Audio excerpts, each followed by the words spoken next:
Estamos dando comienzo a un nuevo Café Pyme aquí en Fundación Libertad, ese espacio que dedicamos para charlar de la economía, para charlar de los números, para charlar de un montón de cosas que afectan el ecosistema Pyme aquí en nuestro país y en la región. Y es por eso que tenemos un enorme placer, porque de otro lado nos acompaña un amigo aquí dentro de la Fundación Libertad, economista en Fundación Libertad, profesor universitario. Ustedes leen sus artículos, lo escuchan en los medios, no es solamente un académico, porque también es un hombre de los números y del día a día y de lo cotidiano. Es Luciano Villegas, el profesor Luciano Villegas. ¿Cómo estás, Luciano? Agarratelos acá del otro lado.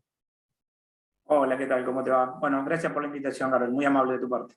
Gracias, Luciano, por sumarte para que repasemos, si te parece, primero algo de lo que tiene que ver con lo más cercano aquí en Santa Fe, aquí en nuestra provincia. ¿Cómo vas viendo los números en este comienzo de 2022? ¿Cuáles te parece que son los indicadores principales que hay que tener en cuenta con respecto a la provincia de Santa Fe? Bueno, obviamente que la provincia de Santa Fe no escapa al ciclo económico nacional, ¿no? Tengamos en cuenta que las repercusiones son casi tú a tú entre lo que pasa a nivel nacional y lo que pasa en la provincia. Y obviamente la cuestión provincial va a estar más vinculada con lo que vaya ocurriendo con el sector agropecuario, ¿no? Que casualmente por estas semanas y estos meses venideros empieza la cosecha fuerte, ¿no? Entonces, y un indicador clave para el sector es qué va a pasar con el precio del combustible, ¿no? ¿Qué va a pasar con el precio del gasoil? Incluso estamos teniendo algunos anuncios por parte de algunos productores agropecuarios donde en algunos pueblos, en algunas ciudades del interior del país está faltando combustible, lo que puede ser tremendamente complicado en cuanto a levantar la cosecha, y obviamente eso va a generar un círculo vicioso, porque no levantar la cosecha implicará menor venta, bueno, menor producción y menor venta, menores exportaciones y menor ingreso de dólares. Tengamos en cuenta que el ingreso de dólares del año pasado fue muy, muy importante.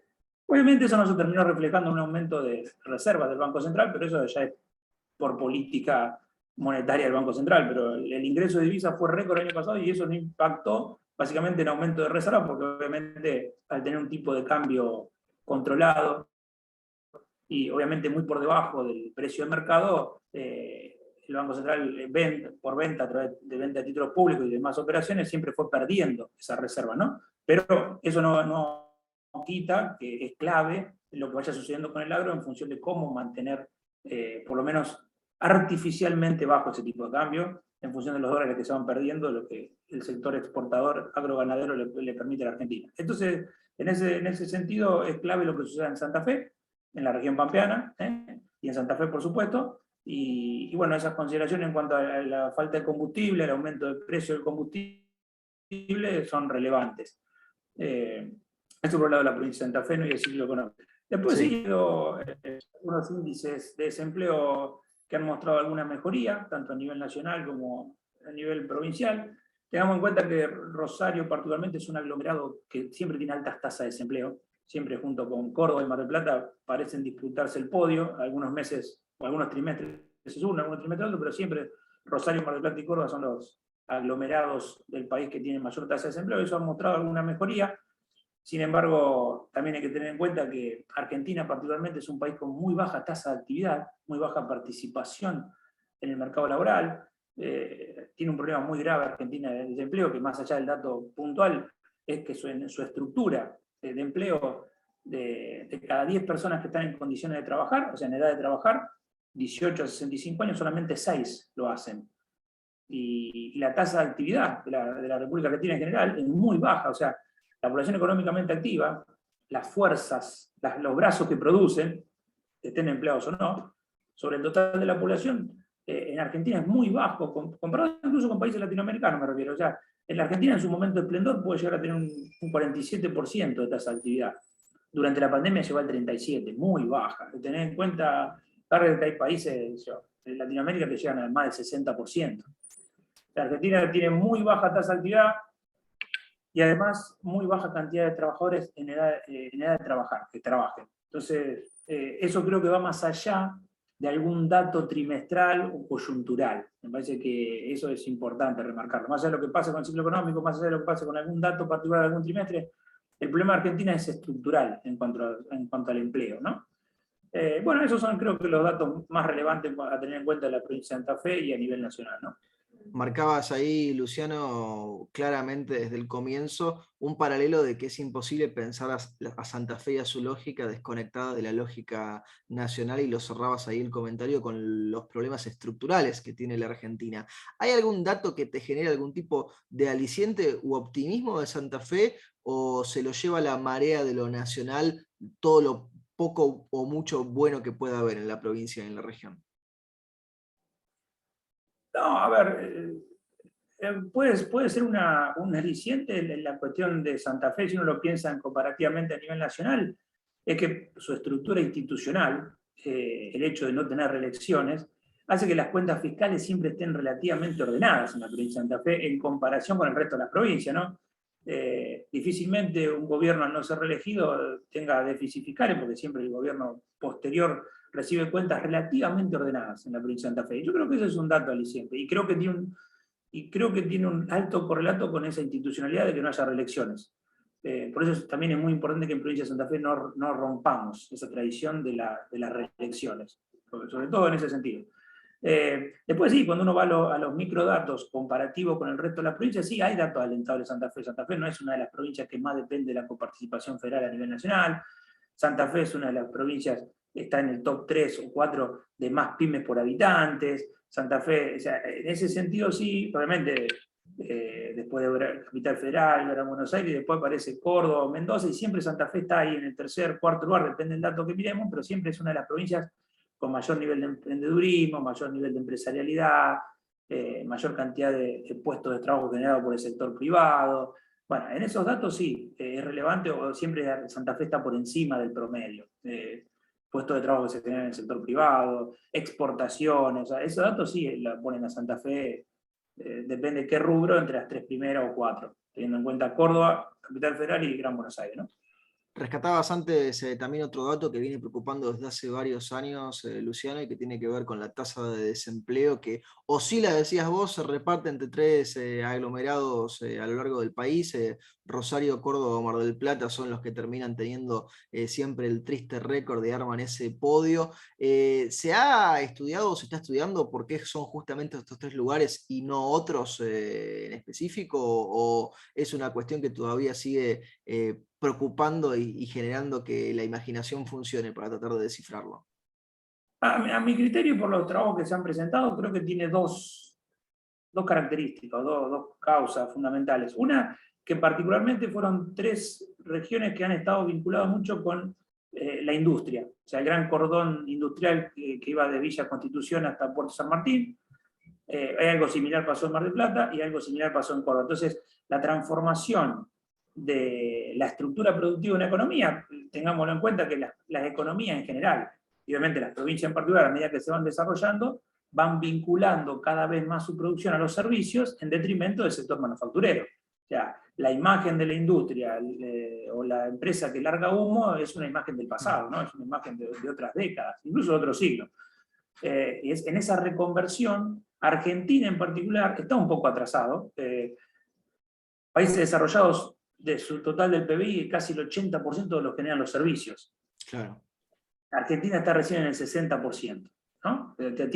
Para crecer en servicios, solamente en la industria. Entonces, en ese sentido, es esa reconversión que se produce en el mundo, cordones industriales como el que tuvo Santa Fe, Córdoba y Mar del Plata, se resienten en cuanto al nivel de empleo.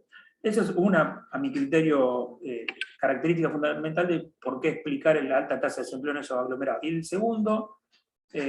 la segunda cuestión para mí es la cuestión del empleo público. Particularmente Mar del Plata, Santa Fe, Córdoba no son de las regiones por esta cuestión del orden fiscal y de la menos participación que reciben de las provincias y de la nación.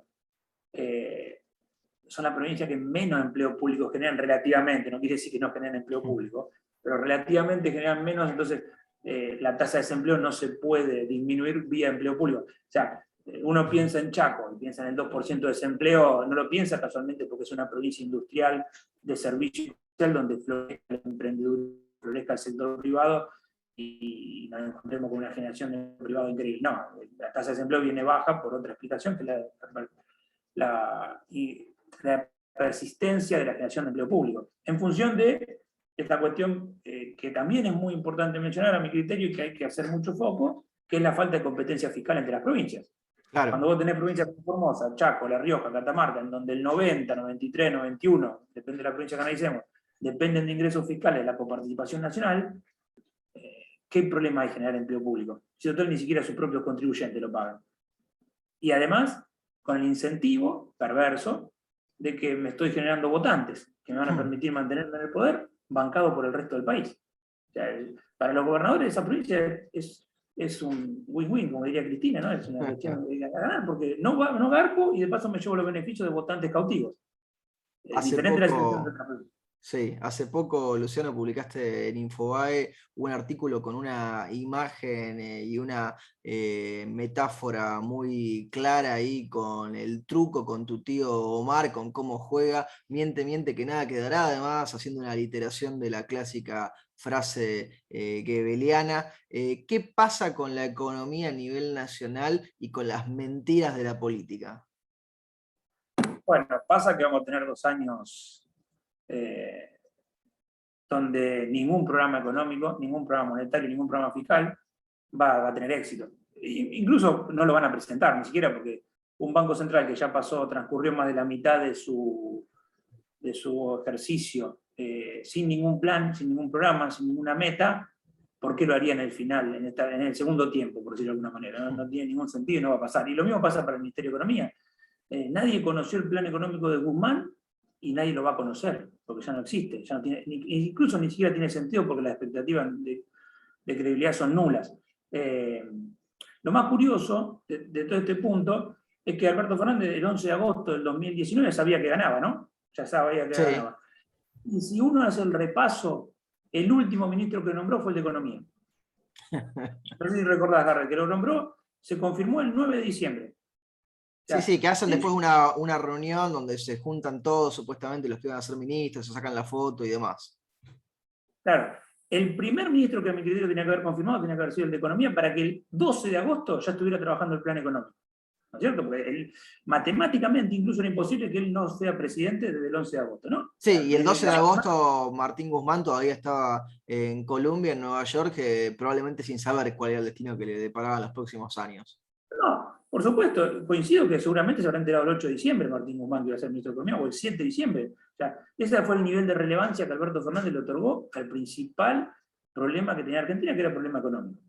Partiendo de esa base, Argentina nunca tuvo un programa, nunca tuvo un plan, y todos fueron parches tratando de solucionar cuestiones coyunturales. Obviamente, eso nos llevó a situaciones de inflación completamente descontroladas, porque además, lo que hay que tener en cuenta es que estamos teniendo niveles que anualizados hoy están en el 70%, con subsidios a las tarifas públicas, con un enorme programa de precios máximos, con combustible subsidiado. O sea, en ese enorme telaraña de subsidios cruzados, de controles, de tarifas subsidiadas, en esa enorme maraña, la inflación es 70%. Es decir, ¿qué quiero decir? Y con un tipo de cambio completamente artificial. ¿Qué quiero decir con esto? Quiero decir que eso es, incluso en Argentina hoy la inflación del 70% es irreal. Es irreal. O sea, es baja al criterio de lo que falta sincerar. O sea, estamos con antipiréticos todavía, que me están manteniendo artificialmente baja la fiebre.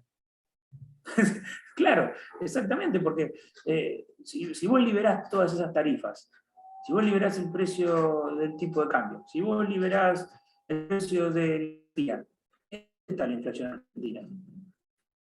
El 70% es una cifra que no implica que al próximo gobierno no tenga que lidiar con una inflación reprimida.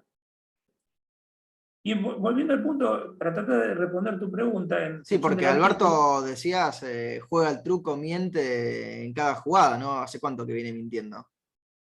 Claro. En economía, las expectativas juegan un rol fundamental. ¿Cómo ejemplifico esto? Vos podés tener un gran programa monetario, podés tener un gran programa fiscal, pero si la sociedad no lo cree, va a fracasar. Va a fracasar porque los comerciantes van a aumentar los precios porque, para protegerse, porque los trabajadores van a negociar colectivamente salarios por encima, porque no creen en el programa monetario y fiscal. Pero incluso, para poner de manifiesto la importancia de la expectativa, hay planes económicos que no son consistentes fiscal y monetariamente, que si la sociedad los cree, pueden en principio tener éxito. Por ejemplo, fue el Plan Austral. El Plan Austral, en 1985, generó una enorme expectativa en la población y los primeros meses logró reducir sustancialmente la inflación. Bueno, después, obviamente, cuando no cumplían con las metas fiscales y las metas monetarias y el Banco Central volvió a depender su política monetaria en función del financiamiento del fisco, fracasó. Pero las expectativas hicieron que en principio fuera exitoso, pero pura y exclusivamente por expectativas. Bueno, en ese contexto de relevancia de las expectativas para controlar la inflación, Alberto Fernández nos miente todo el tiempo. Entonces la sociedad ya lo ha convertido en el presidente meme. Él habló un martes de la guerra contra la inflación, que fue lo que generó el artículo que estamos comentando. Sí. Llegó el viernes y incluso el anuncio se iba retrasando media hora, porque yo calculo que no sabía ni qué iba a decir. No sé si te acordás que se anunció a las 19, 19:30, 20, Sí, 20, un clásico, nunca terminaba de salir para que fuera además un mensaje grabado, ni siquiera una conferencia de prensa. Pero yo te agrego ahí, Luciano, porque nos interesa mucho tu análisis, porque a la guerra contra la inflación, que fue la frase sin duda alguna de hace muy poquitos días, también se suma ahora la inflación es un maleficio y hay diablos que están ahí dando vueltas con la inflación y con los precios. ¿Cómo es eso? ¿Es algo mágico lo de la inflación, Luciano? Bueno, sí, increíble. Ayer habló de demonios que manejan inflación. Bueno, una reflexión rápida, que casualmente es un tema que está muy en boga hoy en día, que es dolarizar la economía, ¿no? Están todos pensando, si dolarizáramos la economía, los demonios desaparecerían automáticamente porque la inflación se iría. Los comerciantes dejarían de ser estafadores, como lo llaman ellos, el poder económico, o sea, todo eso se derrumbaría con el solo hecho de que Argentina vaya hacia una dolarización. Voy a hacer un asterisco. No quiere decir que mi opinión sea favorable a la dolarización. Eso es un tema que deberíamos charlarlo y llevaríamos Sí, mucho tiempo. es otro tema completamente distinto que el de la inflación en sí misma, sino que es una discusión económica más completa y que requiere más tiempo, obviamente. Exacto. Eso quiero que quede claro. Ahora, si nosotros dolarizáramos la economía o iríamos a un sistema de convertibilidad, automáticamente la inflación sería cero. Después veríamos con qué consecuencias y todo, pero es que ahí los demonios no existirían más. De repente no habría demonios, no habría comerciantes que quieran estafar a sus consumidores. O sea, el argumento se derrumba muy fácilmente porque no tiene ningún sustento teórico.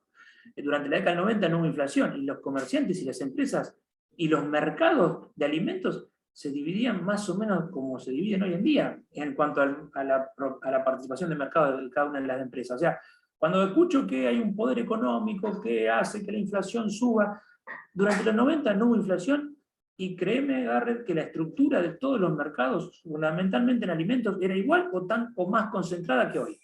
Ahora, Luciano, yo te tomo ese punto y con respecto a la frase, ¿no?, que reaparece con fuerza de la inflación es un maleficio, que lo decía primero supuestamente Alberto Fernández y después lo rescata la portavoz de presidencia Gabriela Cerruti. Lo que hay ahí por parte del gobierno es una expresión de aceptación, de confesión de que no entiende el fenómeno inflacionario cuando dice que es algo mágico, que es una maldición.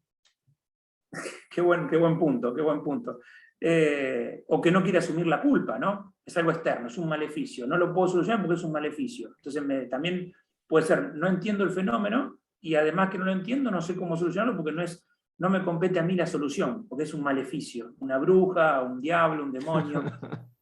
La realidad es que, salvo, bueno, sacando este problema que la humanidad está teniendo vía COVID, Sí. que ha hecho que algunos países estén sufriendo algún índice de inflación. Estamos hablando de inflación cuando Estados Unidos tiene 7% de anual, inflación que nosotros vamos a tener Y que en Estados 45 Unidos, días. además, y otros países del primer mundo, Luciano, corregime si me equivoco, se han desacostumbrado tanto a la inflación que muchos están tratando medidas que acá ya sabemos en la Argentina no funcionan. Vemos en California, en el estado de California, que les van a dar tarjetas con dinero para subsidiar la nafta, cuando ya sabemos lo que va a terminar pasando si les dan dinero extra para la nafta en vez de que se la pague la gente.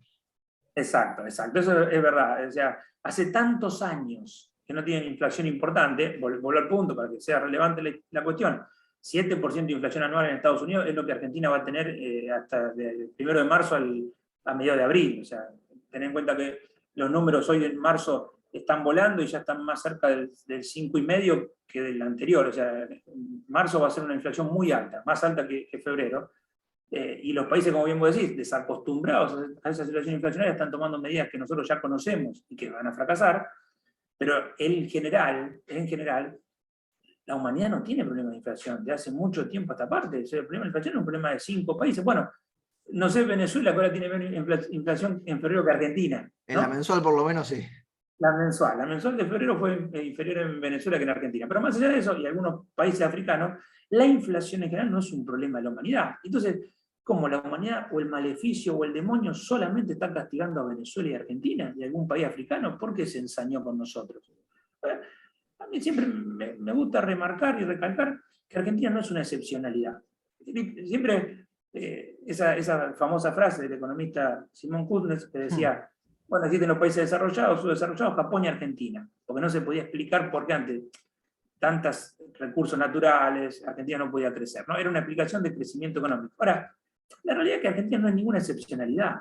En Argentina todo lo que dicen los manuales de micro y macroeconomía se cumple a rajatabla. Los manuales de microeconomía que te dicen, mira, si vos vas a poner control de alquileres con precio máximo, van a faltar viviendas. ¿Qué está pasando en Argentina? Falta de vivienda, mercado negro, los precios suben. Si vos vas a aplicar control de precio de la carne, probablemente no vayas a tener carne en las góndolas. Si vos vas a aplicar retener las exportaciones de carne vacuna, vas a exportar menos. O sea, todo lo que los manuales de economía dicen, en Argentina se cumple. Argentina no es ninguna excepcionalidad.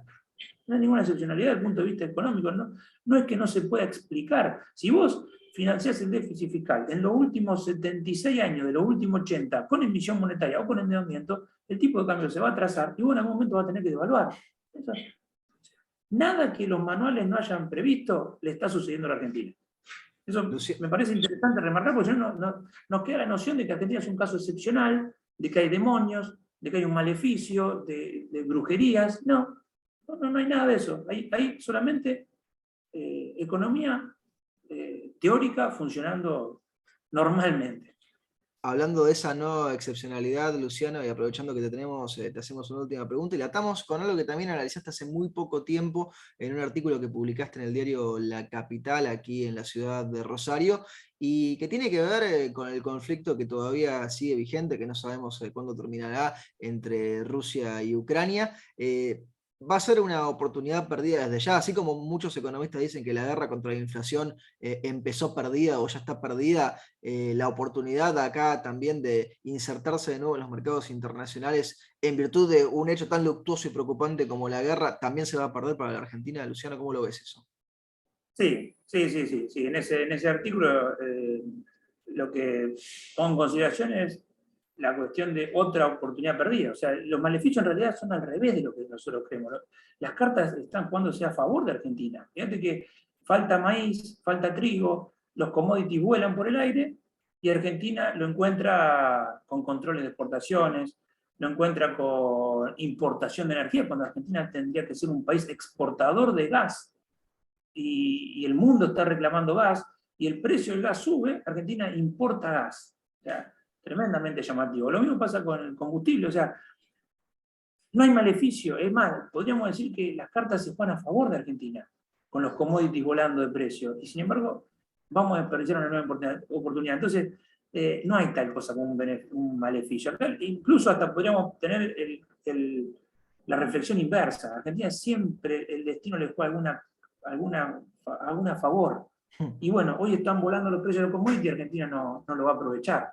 Entonces, sí, es cierto que va a ser una nueva oportunidad perdida, porque obviamente vos no podés reconvertir tan rápidamente tu matriz de producción energética para ponerte a ser exportador de energía. Además, Argentina hoy le va a costar mucho hacer frente a toda la demanda de gas que va a tener en este invierno.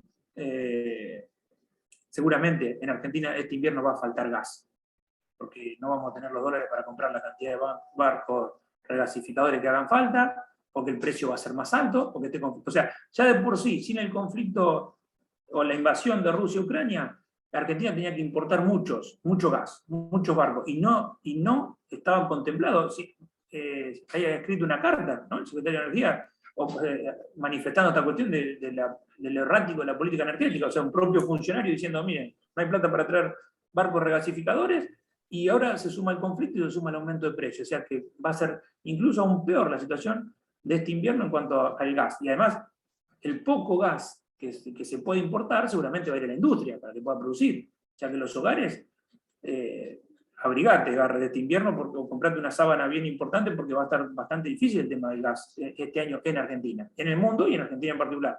Ahora, lo llamativo es que Argentina debería exportar gas. Tendría la posibilidad de exportar gas y va a estar penando para ver si puede prender un calefón. O sea, es muy triste la oportunidad que se le van pasando a Argentina, pero no hay ningún maleficio. Acá hay aplicar. O sea, si vos a una persona le vas a cobrar subsidiado porque vive en una zona fría, entonces vos decís, no, zona fría. Nosotros tenemos en Santa Fe el subsidio por zona fría. Sí. Provincias del norte que incluso ni siquiera consumen gas natural, porque en la mayoría de los casos consumen gas de garrafa, o sea, la cantidad de gente que en Argentina consume gas de garrafa es muy importante. Esa gente que consume gas de garrafa le subsidia el gas a gente que consume gas natural, que vive en zona fría, pero que vive en sectores mucho más ricos que los sectores más pobres. O sea, hay una cuestión casi demencial en Argentina. Bueno, ese subsidio hace que vos pagues el gas tremendamente bajo, aunque vivas en Cariló, aunque vivas en San Martín de los Andes, o que vivas en los mejores barrios del conurbano bonaerense, o de Gran Buenos Aires, San Isidro, Tigre, subsidiado por una persona de Chaco. Entonces el consumo, la demanda es mucho mayor, la oferta es baja, entonces tenés faltante de gas por tarifa subsidiada. Y hoy no está faltando gas. Y así podríamos hablar de energía eléctrica, podríamos hablar de combustible, o sea, en cada uno de los servicios tenés mercados completamente distorsionados. Empezamos entonces, Luciano, a preparar el acolchado porque va a haber que pasar el invierno. Te agradecemos por el tiempo que te has tomado aquí para charlar en Café Pyme de Fundación Libertad y te mandamos un fuerte abrazo. Gracias por la invitación. Gracias, abrazo y que tengan buen día. Lo teníamos a Luciano Villegas, aquí economista de Fundación Libertad, en Café Pyme, para actualizarnos de todos los datos y de toda la información que tienen que ver con el mundo pyme, con la provincia de Santa Fe y con la Argentina, y también un poco con el mundo y cómo nos afecta, y lo hicimos aquí en Fundación Libertad. Hasta la próxima.